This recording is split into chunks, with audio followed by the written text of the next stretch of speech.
So yes, as soon as we're done the barn raising, we'll start the show. Yeehaw! I know. Well, no, this is in my area. This is closer to an Amish hat, but Ah, because we do the barn raising around here, and this is where you can get your good old shoe fly pie, which of course gets its name because it has a lot of sugar on it, and you have to shoo the flies away. ah. If you were curious, that's a big Lancaster thing. Plus, pot pies were invented in Lancaster. That's a good thing. They're made And with pot. They're made with pot. yeah, right. There you go. Now that's in Washington State that they do that. And Colorado. Colorado and Washington D.C. apparently, right? So no, but someone is really funny. A friend of mine who is tired of me cursing hockey teams gave me this hat along with a mask, which I cannot find. I think my son was borrowing it last night, using it. It's an old plague costume, like a plague doctor who would wear in the like the I don't know the 1200s when someone had like the bubonic plague. Yeah. And they would walk around with this special. It's a really freaky looking mask. It looks like a big bird, like a giant beak. Yeah. You wear it with this hat. You've seen those things? Yeah. There was some movie with Robert Downey Jr. where he was a doctor who saved. This is like years and years ago, where he wore like it almost looked like a raven head. Yeah, it's really, really creepy. With this curved beak. Yep. Yep. Well, I have one of those, and I was going to wear it today, but I can't find the mask because the mask was apparently taken by my son. Absconded. Yeah, he probably wore it last night. So while I was enjoying the epic game that was the San Jose Sharks Philadelphia Flyers. Well, I got the lowdown from Russ last night. He said he was basically the same report that I had about the AHL game I saw on Wednesday. It could be the most boring 1-0 game he had ever seen. Yeah, we're gonna get into this today because why? I mean, I am the scoring and all that stuff, the nets and all, but I don't want to get into that. But I just think there's other ways of doing it. But this was literally I tweeted out, and there was 10 minutes left to go in the third period, and it was just past 9:00. Like the game had started at 7. There was nothing happening in this game. There were no penalties. There were no hits. There were no goals. There were hardly any shots, really. There were no really great opportunities. Nothing happened at all. And I'm sitting, near Russ, and I go to so finally one of the teams, I think the Flyers called a timeout. I think just because they needed to sell commercials. Honestly, there was no real reason to call a timeout. But they called a timeout, and and it was just like it was after like the Sharks had pressured a little bit, like the slightest of pressure, which really just in a normal game would have been considered maybe a little bit of pressure. Russ and I just looked at each other like, thank God they're slowing this game down with this timeout. Like thank God. So was the timeout brought to you by Tasty Cakes? It had to be because they had not done enough commercials. It was literally like. In the last 10 minutes of the game took about 45 minutes, I think, because they went to commercial every 5 seconds. They kept bringing the ice people out to do the ice because it was just there was nothing happening. I mean, it was the Sharks came to town to play, an exciting road game. They obviously brought their C game at best. Pavelski, Thornton, Marlowe were basically invisible. They were there, but they really weren't. Burns didn't even look all that great. I've watched this team a lot, obviously, and I know we've had fun talks about them, but they're they're not. I think they're usually a pretty entertaining team to watch, but on this night they were,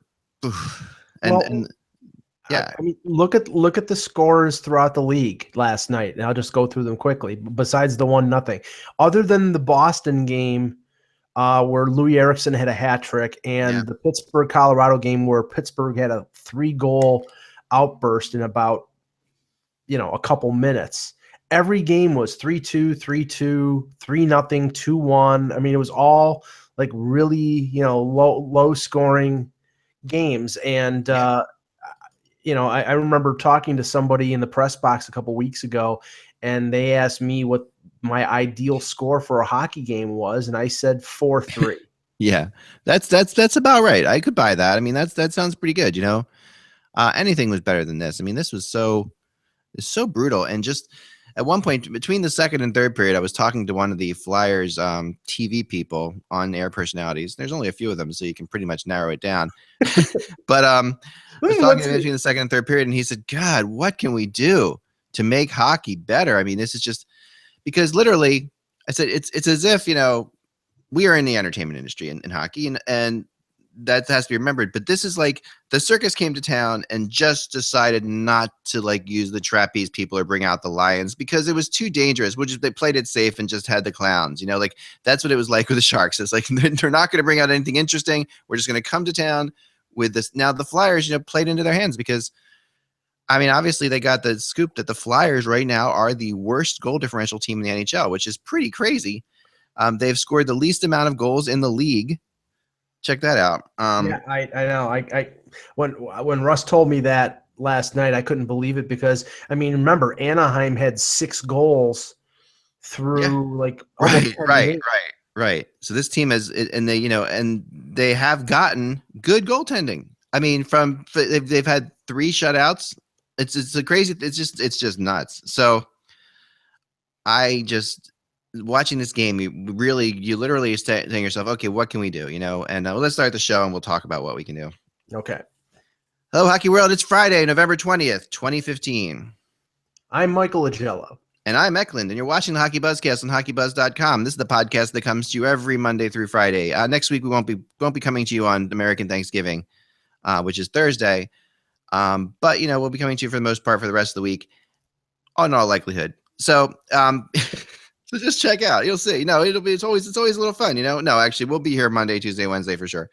Because we have to prepare for the awfulness that is American Thanksgiving. Dun dun dun. Oh, I just have to say this. Yeah. I got a phone call from my mother. Okay. Yeah, yesterday. Sorry. And she said, it's me, my brother, my niece, and my niece's son. So 5 people, and she bought a 22-pound turkey. Nice, Mom. I'm like, got to give Mom credit there. I mean, that's a lot of turkey, but Thanksgiving is about the leftovers. Yeah. Well, you'll be taking some home with you, I'm imagining. I'll be eating turkey sandwiches on Monday and Tuesday when we're back. Yeah. Oh yeah. No, turkey doesn't go bad so quick. It's a reason, it's but you get sick of it after a while. Oh yeah, you do get sick of it, and you get really tired. Although that actually was a myth. I saw that on MythBusters last year. It's not really the tryptophan thing that everybody talks about. Does not make you more tired. They had people on there eating both. It's basically just the large quantities of food that makes you tired. Oh, yeah. It's not the turkey, but it's the eating of a lot of food. Your blood sugar just goes right, especially usually eating like earlier than you normally would, and just a lot. It's that stuff more plays into it, But besides the great turkey talk today, we should really get into the hockey stuff. And so here you go. I mean, like I was saying before, this game, I mean, the Sharks would send one guy in and leave, and both teams were playing a 1-2-2 against each other, which is really entertaining hockey. When you just send one forechecker in and you leave 4 guys basically between the blue lines on both sides. So that's what they were doing. And it was like the Sharks, were playing, waiting for the Flyers to make the inevitable mistake. The Flyers actually didn't make a mistake, to their credit. I mean, it just ended up into a the overtime again. And this week the Flyers, had 2 good Western teams come in and can be happy with the 2 points they got from losing. So, yeah, I mean, that to me is the weirdest thing of all, because it's like, oh great, yeah, but another loss, another point. All right, woohoo. Well, I mean, they do that 82 times. They'll be in the playoffs. Wow. There's every game in the season they make the playoffs. Think about that. Yeah. So this is when I was talking to this person named Jim, who was part of the Flyers broadcast crew. Why don't you just say his whole name? No, I can't. He was saying, what do you think can be done? And I mean, I honestly and truthfully believe it's because we both said it's not about the goal scoring. It's about the chances. We always talk about that. I do agree that a game with lots of chances and great goaltending is plenty exciting. It doesn't have to be a 5-4 game or a 4-3 game. It can be, as long as you have good chances both ways. But when you're in games where you don't have any chances, which is what we saw yesterday, and especially when you see 2 teams from opposite conferences playing each other on a rogue Thursday, like it just to a really apathetic group of fans, it really is just a matter of the 2 teams saying, okay, can we just accept the fact we're going to give each other a point here and see who gets the extra point? I mean, and can we just avoid playing the 60 minutes that where someone could get hurt? Because honestly, that's what it felt like. They were sitting back and waiting and waiting and waiting, and nothing was happening. Well, And I said, honestly, my belief is the one thing that can fix this. I mean, we talked about the raising the net size, and this net size, I'm not, I could go either way on that. I'm more into that than you are. We talked about, and the goalie pads, I can see, I think that is a problem for sure. Russ brought up a really good point of maybe making the goalies stick a little thinner. I think that's a good idea. Right. But I think at the end of the day, it all comes back to my favorite complaint, which is 3 points for a regulation win would change things a lot. It would give a team a reason to win in regulation. It would have made the last period at least exciting of that game because teams could go for the 3 point regulation win. Yeah, I see the point for motivation. I just don't know how much motivation it will provide. I think like during the second half of the season, when you're going down the stretch and teams need to make up large swaths of space between them and the playoff spot, the regulation victory, the 3-point victory is going to be something. But early in the season, when everybody is bunched together, right now, I think the teams are just interested in playing close checking, not making mistakes, getting, if it's a close game, getting to overtime, getting your point, and then battling 3-on-3 for the extra point. I think as the season goes along, maybe, the differentiation between the good teams and the bad teams will open up. But I mean, yeah, you're going to have early in the season, you're going to have dreadful games. And that game, from everything I heard, was dreadful. But yeah. And it sucks because these are two of my favorite teams, Mike. This is like me going to watch the Sharks never come to town.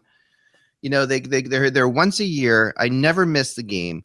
I'm always there. These are two of my favorite hockey teams playing the most boring hockey game I can imagine. Like I would have rather, been watching the Devils play the Coyotes in a preseason game. It was this is where we were at. It was just there was nothing. I mean, and literally the Flyers top line, okay, is getting a little bit better, and Braden Schen's worked out pretty well there.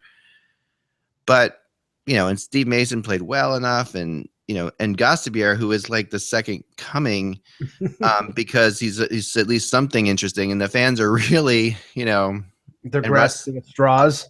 Oh yeah, the fans are thrilled. I mean, and they should be because he's an exciting player. But the truth of the matter is, when you have him and Manning on defense at times, you have a really susceptible defense, and an arguably AHL defense. That'll make it exciting in the wrong sort of way. Right. So, I mean, Gastibier played well. Again, but he will make a couple mistakes every game. He's basically Del Zotto, but he's a little bit more responsible than Del Zotto.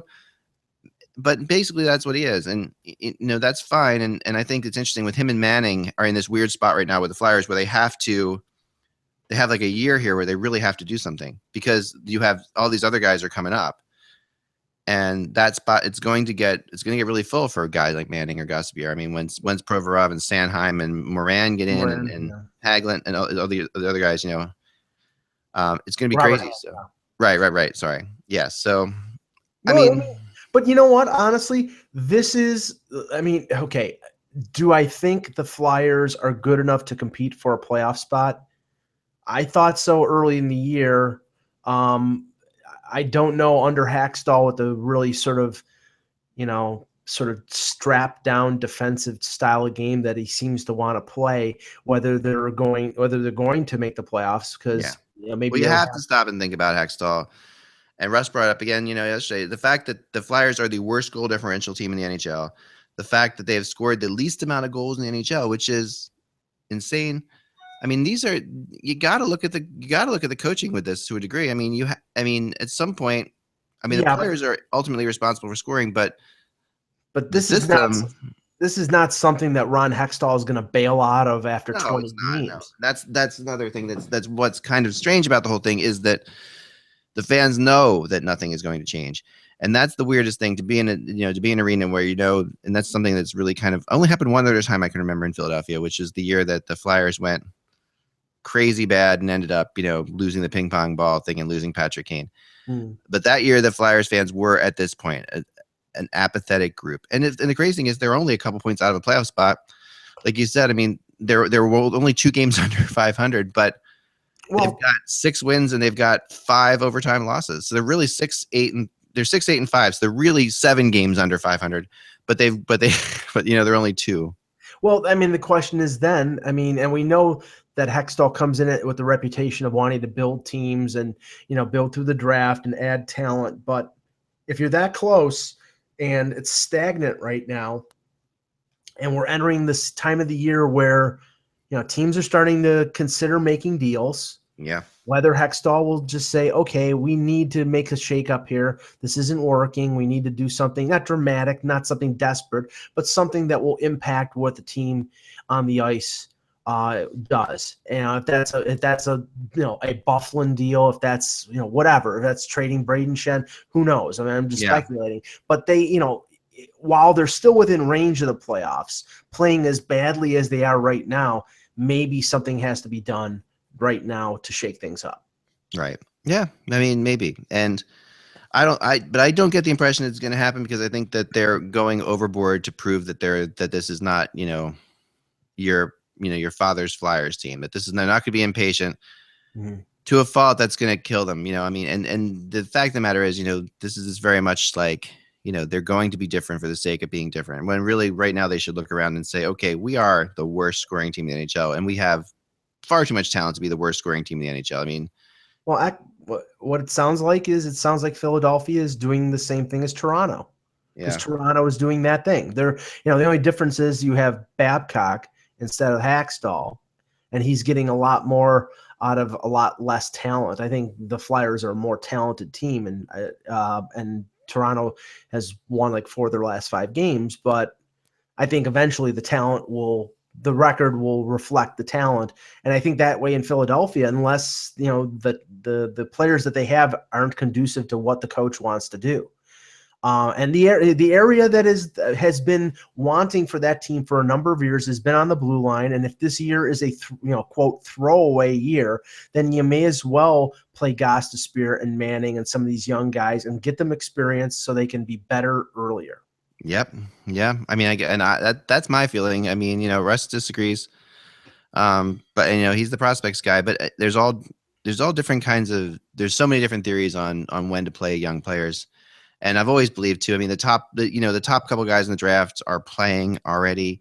They've got a player who was drafted 1 less than Hanifin who's not playing, I mean, there's certain things, and that's a decision that they could make. And I think they made the decision based on the fact that I think that they believed they were good enough to contend without bringing those players in. But if you're the worst team in the league, or, one of the worst teams in the league, it's interesting. I mean, I don't know where that is. News breaking right now, I guess, or maybe this broke a little while ago. I'm maybe confused on this one, but Carey Price is going to start tonight. Yeah. For the Islanders, against the Islanders, I mean.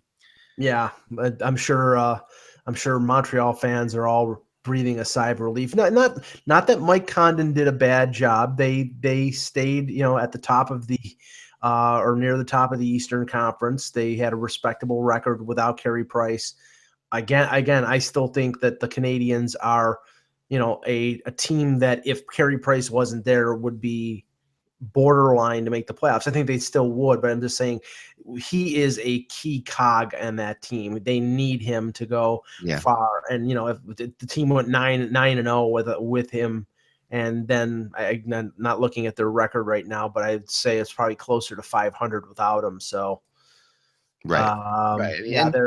Yeah, they still only have 3 losses. It's a great, or 4 losses now, I guess. 4 losses. Yeah, that's crazy. I mean, there are 3 teams in the NHL right now that are already in the playoffs. It feels like, I mean, Dallas, New York, and Montreal. We were talking about this last night when we were discussing the 3 points for a regulation win, because the problem with 3 points for a regulation win has always been the fear the NHL has that teams are going to run away with it, that they're going to be. And my argument is there already are 3 teams running away with it. And you can sit there and say, okay, they're only X amount of points, but honestly, no one's going to catch them because of the way the points work in the NHL. You just can't make up that kind of ground. Right. So they went 5-4-2 without Price, which is respectable. But if you stretch that out over 82 games, that's probably 90 a little less. I mean, it's a playoff team, but it's not, it's not a top playoff team. Right. I did want to mention that Martin Jones last night with his shutout, even though it was not, exactly probably the easiest shutout he'll ever get, does give him 10 shutouts in 50 NHL starts, which is pretty incredible. I mean, that's 1 out of every 5 games that Martin Jones plays, he gets a shutout in. Watch out, Marty. I mean, think about that. That's 8 shutouts over the course of a season. Yeah. I mean, that's impressive. I mean, that's if he's only playing, what, 40 games? Well, now he's the number one in San Jose, and I Yeah, mean, so we're gonna see. We're gonna see if he can keep that kind of thing going. Alexander Ovechkin scores last night to finally pass um, Sergei Fedorov. Sergei Fedorov, and this was like as if this was like so. It was funny how much people were saying this was bothering Ovechkin. I really don't get the impression it was bothering Ovechkin. I mean, I think what was bothering him, Mac, was the fact that he broke this record twice, and yeah, I the mean, goals and were twice, called back. Justin Williams couldn't get onside. So yeah, I mean, basically, yeah, you're right. I mean, he broke it twice.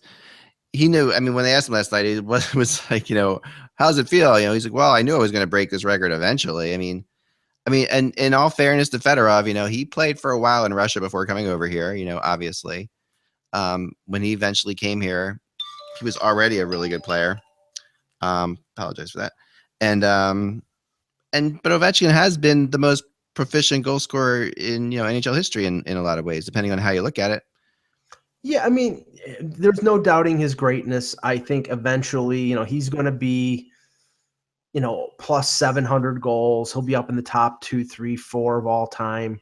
I mean, he's only what, 30 years old now? Yeah.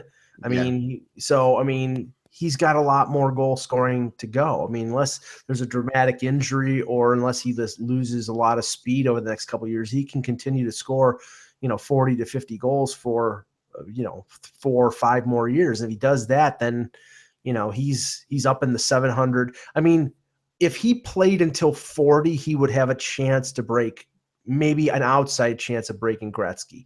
I don't know if the motivation is there, but if that's a goal, if he plays as long as Yager, I think he would break Gretzky's record. Yeah, yeah, I think he would. And that's a record that many really said would never be broken. Now, it's hard to imagine him playing as long as Gretzky, or Right. as long as Yager, just because of the style he plays. He definitely is more of a physical type player than Yager ever was, really. But at the same time, he loves to play hockey, so it's hard to say. This guy might just go on and on and on. He loves to play hockey, but I mean, and I could be wrong on this, but he's made top dollar Yeah, since he was in his early 20s. They gave him that big $9 million, $9+ million a year contract. The question of motivation will be there, when he's 35 or 36 years old and his knees are starting to hurt and whatever, does he want to go through, what? Yeah. I mean, apparently Yager is just like a fiend, a physical fitness fiend. yeah, he is. And the But he wasn't dedication, always. And that's the interesting thing, is he really picked up on that way later in right. life. And the dedication that takes to be 43 years old. And, that's one of the things that you and I have both said about Yager being a positive influence on younger players. He did that in Philadelphia. He's doing that now in Florida, and like Barkov and Huberdeau, seeing this 43-year-old guy, selling out to be able to play. That's inspirational, but I don't know whether, and we'll see down the road, whether Ovechkin has that in him to do that, to play into his 40s. I don't know. I don't know if that's possible, but we'll see. Yeah, I mean, we will see. Louis Eriksson with a big hat trick last night, and Louis Eriksson, just in case for all the people who are always going to say how terrible the Sagan trade was, Louis Eriksson is really having a hell of a year. It's a very quiet, on a team that's not doing very well, he's having a good year. I mean, the hat trick last night was, I'm trying to find his actual goals. So he's got, at this point, I'm trying to find out exact stats. So this year so far, he's played 18 games, 9 goals, 8 assists, right? So that's better than Ovechkin. Actually, that's exactly what Ovechkin has. I think 9 goals and 8 assists. Well, here's the latest dilemma for Don Sweeney, and when Ty comes on, if he comes on, we can ask him this. Yeah, Louis Eriksson is a UFA at the end of this year, right? Which transforms into one of my rumors for today, which is that Louis Eriksson and Dustin Byfuglien are in the same conversation. That I was told that's not the only players involved, but that these are 2 pieces that each team is interested in. This fills the need for both teams. Now, whether or not, this all depends, I think, for both teams on whether they can re-sign each player. They need to know. And I get the impression that that Winnipeg, especially with Bufflin, will come to the point where they will allow teams to talk to him about extending a contract. That will get there. Maybe not yet. And I'm also not saying this trade will happen tomorrow either. But I think that Eriksson is exactly what Winnipeg needs. Winnipeg does need they need another top 6 forward. They need another player who can score goals for them and consistently, and a good leader. Although I also heard Dallas has had interest in Louis Eriksson again too. That's a really fascinating thing, because you wonder if Boston could actually do that and justify it in their heads. Because that would be, I think the fans would destroy them for that if they moved him back there. Well, it depends on what would come back. The thing is, I mean, if you look at Dallas, I mean, obviously they're not going to trade a guy like Klingberg, who's a keeper. I mean, he's a guy you never move. I mean, you would think that any trade that they make with any team would be surrounding a defenseman. And other than Klingberg, most of the Dallas defense are either young prospects who you're not sure about, or guys like Alex Goligoski or Johnny Oduya, who you know about and aren't not worth what Eriksson would bring. So, I mean, yeah, it's tough to imagine, but I mean, he's a veteran forward. He's having a good year. He's going to raise his stock. I mean, he's having that kind of year that players have right before they go UFA, because this is their last best chance to make big money. And if he puts up a 30-goal year, then he's probably going to make $5 million a year, and he's making less than that right now. So, but Boston, if they're in the playoff race, that's going to be a tough decision for Don Sweeney, because if he continues on this road, I mean, he's going to be one of the main reasons why they're competing for a playoff spot. And if you trade him, then you're severely hampering your playoff chances. Yeah. I mean, I don't know. I mean, whether this team's going to actually, I don't know what the desire in Boston to make the playoffs is, but it's always, I mean, it's a hockey town where they always want to make the playoffs. But well, I mean, the thing is that roster still has Bergeron, it still has Krejci, it still has Chara and Rask. It's not anything close to the team that made the finals 2 years in 2013, or won the Stanley Cup in 2011. But you still have core components there, and these guys aren't over the hill. So I can't imagine them saying, "Oh, we're okay with missing the playoffs." No, that just doesn't make it. It doesn't sell. For sure. Other Winnipeg news: Blake Wheeler took a puck to the face this morning in practice. Apparently, left in serious pain. No further reports yet, but that's not a good thing for Winnipeg at this point. Winnipeg's got it. They need scoring, and Blake Wheeler's one of their best scorers. Yeah, and on Bufflin, I mean, and we talked with Peter Tessier about this many times. There has to be a line where they say, okay, we either need to know whether you're going to sign or not. I think they know this already.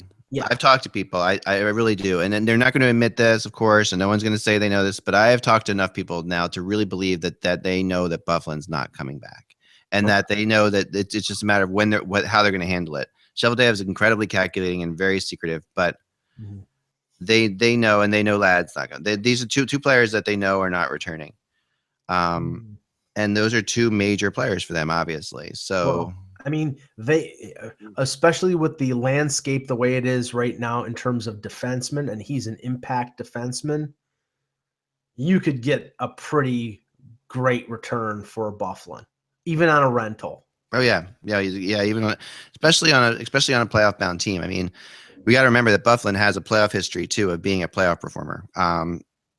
He hasn't had too much experience since he's been part of the Atlanta/Winnipeg system, but he was a big part of the Chicago Blackhawks for a Stanley Cup. I mean, that was just what I was going to bring up. Yeah. Do you conceive of any way that either one of those guys, because the Blackhawks, they brought back Versteeg, who who won a cup with them, and I'll tell you this, I completely could see that happening, and they liked him, but it wasn't that they didn't like him in Chicago. Right. They just the way the contracts were working out, they knew they couldn't do it. But Versteeg is exactly it. What needs to happen is enough players on long-term injury where they save enough money to make it happen. That's what has to happen. It has something along the lines of what happened with Patrick Kane last year, where he gets hurt. Could happen again. Or Winnipeg, to get a better return, eats some salary. Or takes back Bickle. or takes back Bickle, or takes back Trevor Daly, or something like that. Yeah. I don't see any reason why that couldn't happen. I really don't, because Chicago, they're the one of the few teams that actually could just afford to pick him up and lose him for nothing, just for a playoff run. I mean, they're one that could actually do that without too much of an issue. Yeah. Yeah. I mean, I would put them in, I haven't done the rumor chart yet. I started working on it a couple of days ago, but yeah, I think that you're going to have to put Chicago in there. You're going to have to keep them as part of that group. Yep. Really interesting stuff coming out today. I guess this came out late last night.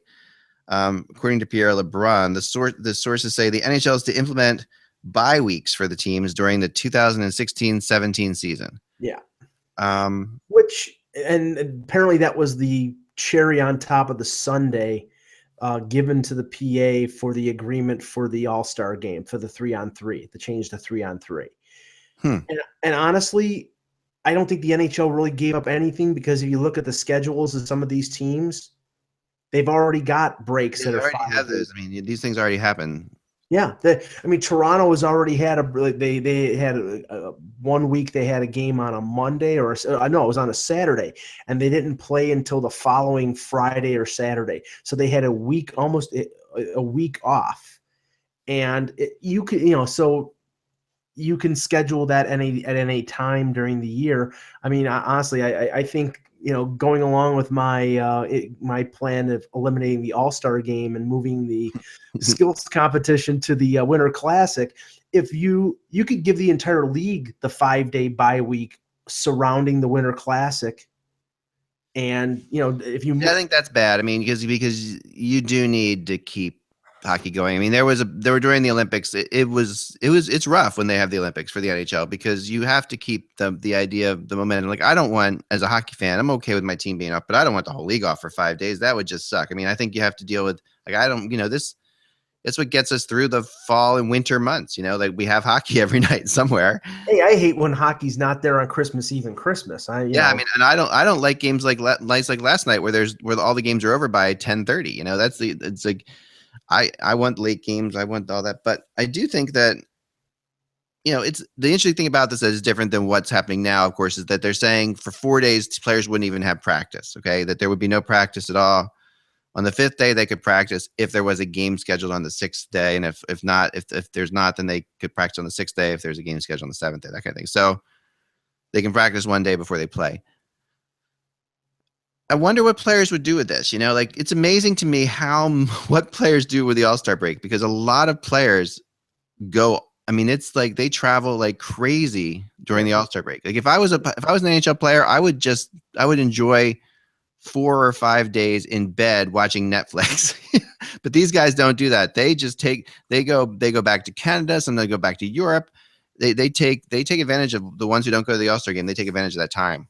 I don't know how many hockey player pictures I see of hockey players on Twitter or Instagram where they're on, like, in the Caymans or Bermuda or something like that. They don't sit around.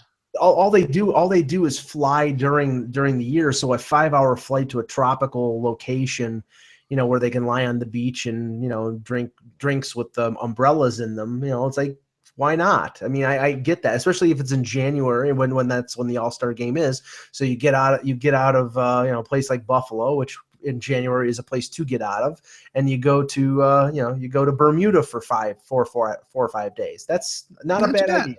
It's not. It doesn't suck. If I had the money, I'd do it. Sure, absolutely. I think we should all do it. So we talked yesterday about Hamonic quite a bit, of course, and then and why we said yesterday it did make sense that the Wild would be in on this, because the Wild are right there. They're really not. It's probably the closest team to Winnipeg. It's probably the second closest team to where this kid's from. Yeah. And sure enough, it was reported last night that the Wild are interested in him. The Wild have no cap space, of course. So but they do have a lot of defense, and they could actually, it's a matter of, do they want to swap off one of them for him? Yeah, I mean, it would be an apples for oranges deal if you traded a Scandella for a Hamonic, or if you wanted to trade it, if the Islanders wanted a younger guy like a Matthew Dumba or something of that nature, maybe that would work. Yeah. But yeah, there's not a lot of flexibility there, and I don't know how anxious Minnesota is. And I know that the report from, I think it was Pierre LeBrun, said that they had called and expressed interest, but I don't know how anxious they are to shake up their roster, to get Hamonic. I mean, he's a good defenseman, but I don't see a crying need there with Suter and Brodin and Scandella and the guys that they have down the line. So. Yeah. But they do have a history of getting in on these things. That's in the past few years, the Wild do tend to be a part of these bidding type things. For whatever reason, I think they like to play in this game. And if they see it as him as an improvement over, say, Dumba, then they're going to get in on it.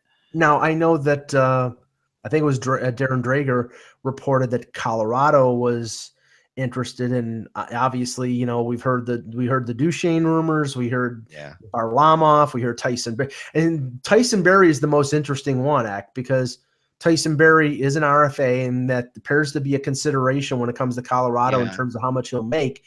But the thing is, I don't know if the Islanders would want to do that, and I don't know if that. First of all, I don't know if Hamonic would consider being traded to Colorado. I don't see how he would. Like I talked to people based on what I've heard, he wants to be. I mean, you're not. There's a huge distance between Colorado, and it's almost the same thing from here, from the island to there. I mean, it's Winnipeg. Yeah, honestly, it's a Minnesota to Winnipeg. If it's a drive, I think somebody says it's a 5 or 6 hour drive. Oh, it's less than that. Okay, well, I mean, I don't know the geography of Manitoba, but I mean, I just heard that yesterday. You should. There you go.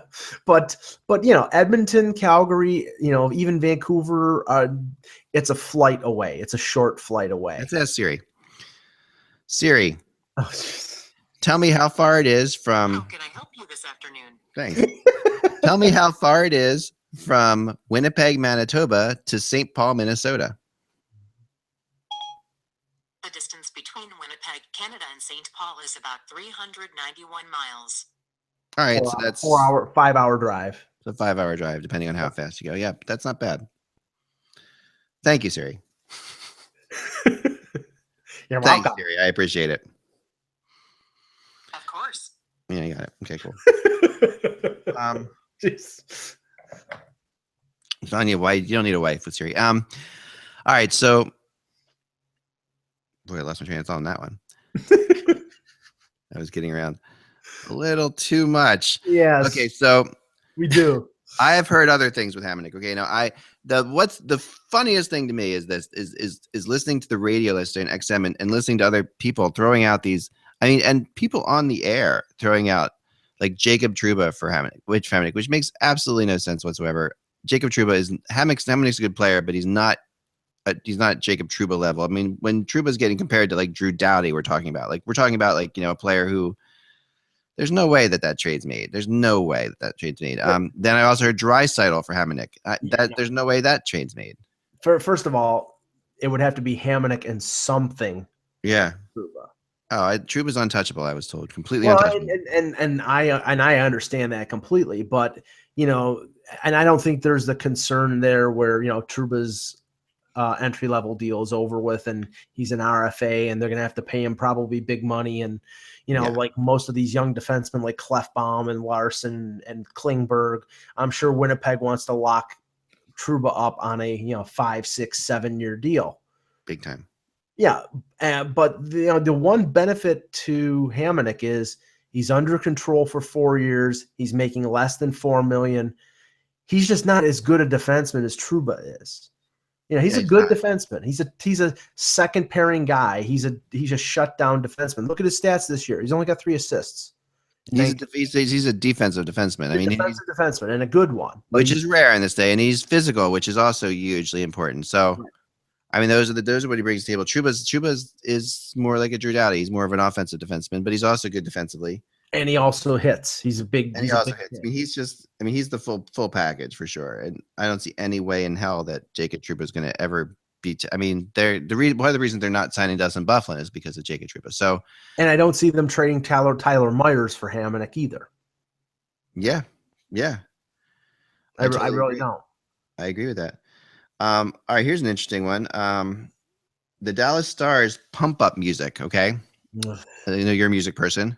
Oh yeah. So before what the Stars listen to, or at least they listened to last night before taking on the Capitals and Ovechkin, is Shania Twain. Oh, Jesus. So let's just, I mean, I like Shania. I feel like a woman. Right. Yes. Probably not that one, but something along those lines.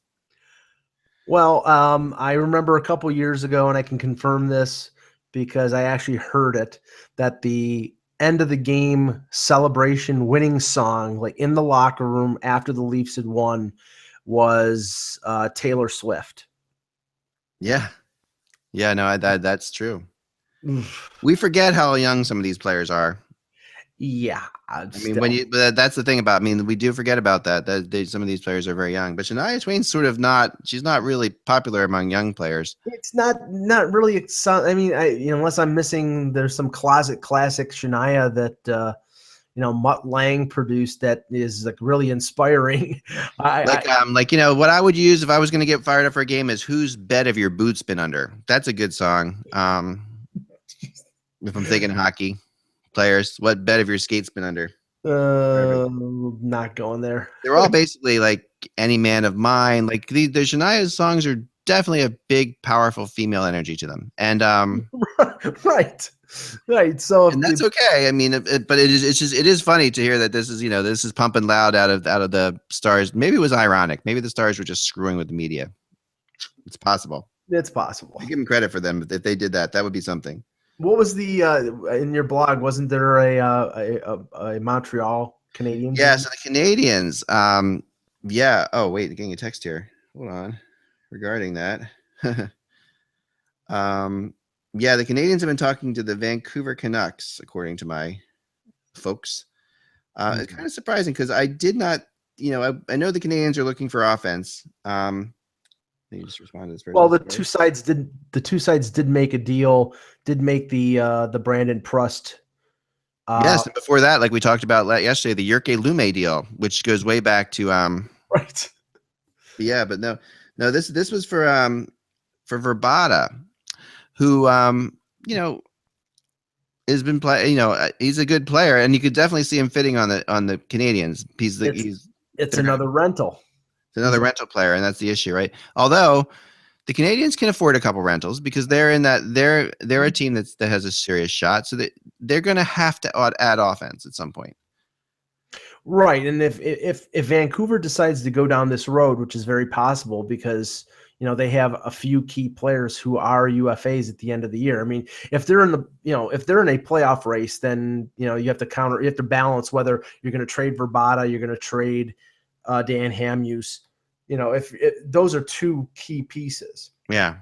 I could see, Verbata would fit in with the Habs. He's a good, complementary player, probably would fit in a top 6 role with them. And like I said, right now they're benefiting from guys who normally don't score lots of goals, scoring lots of goals.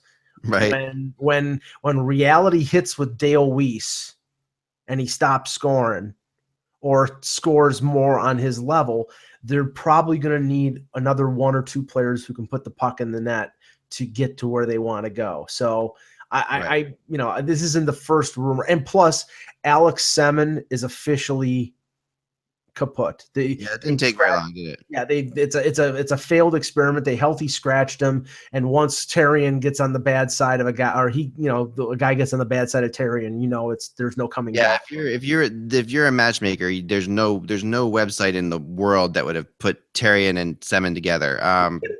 There's just no chance. I mean, it really was crazy from the get-go. But surprisingly, it worked out well in the beginning. Maybe not surprising. I mean, Semin has all kinds of talent, but I really want to give props to our chat room right here because they just had me cracking up.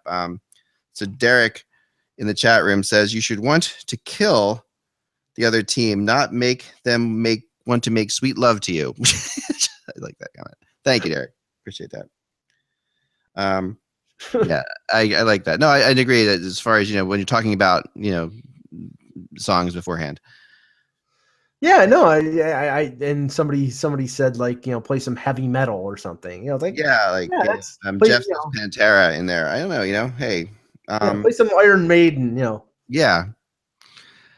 I mean, I've heard everything. I've heard. I mean, and the funniest thing is like the Flyers quite often play really weird like dubstep stuff, or sometimes just straight out German techno music. Like Love the Monkey, Spank the Monkey type music. That just Kraftwerk. They play Kraftwerk. Yeah, no, exactly, and it's baffling, but that's what Claude Giroux and Voracek like. So that's what they play. Let's play some Devo. Come on. Yeah. I know. Wow. So that was one. So and I also heard Tyler Myers' name mentioned. Again, now Tyler Myers was just traded, of course, last year from Buffalo to Winnipeg, but now I heard him tied in with Tampa. Again, the Jets are being pretty aggressive, trying to get themselves another top six forward. Now, I didn't get the name of the top six forward that they were looking at here for Tyler Myers, but apparently, and but I will say this: Tyler Myers leaving only makes sense if they are bringing in Hamonic. So if these things could be connected. If you bring in Hamonic, you probably can't have both Hamonic and Tyler Myers in their structure. So to me, that you could see them if they're talking about maybe doing Tyler Myers, perhaps a Hamonic deal could happen. Yeah, and from a Tampa point of view, I mean, right now you have a defenseman like Braden Coburn, whose contract is up at the end of the year. So there would be room to add another defenseman like Myers, comparable salaries, in the $4 to $5 million range. But in terms of forwards, I don't see them trading Tyler Johnson. Palat is injured. I mean, is it somebody like Alex Killorn, who's an RFA and who they, will probably earn himself a bigger raise? Is it a Kucherov who, is making less than $800,000 right now and probably will make $4 to $5 million on a new deal? I mean, right. If there's a deal out there like that, then this is a Tampa move that is sort of like, let's open up room so we can re-sign Stamkos. Right, which they have to do. And they also they have to do, but I don't know if they're going to be able to do. Right, and they've got Tyler Johnson as well. So it's not going to be easy for Tampa to and they're not necessarily a team that makes a ton of money, but they're going to have to really spend to the cap to keep that group together. So they're right, they are definitely up against it. I think that's all the time we have for today. I'm sorry we're going to cut a little bit short on 2:00 here. It's 5 of because I have to pick up my daughter from school because my wife's out of town, so I have to pick her up today. But yeah, definitely enjoy the weekend of hockey. It's good. The good weekend coming up. Next week we'll be doing shows. We'll be doing shows. Let's just say that. We'll tell you more about it later. Remember that the Buzz guys, it is just hockey. We will talk to you soon.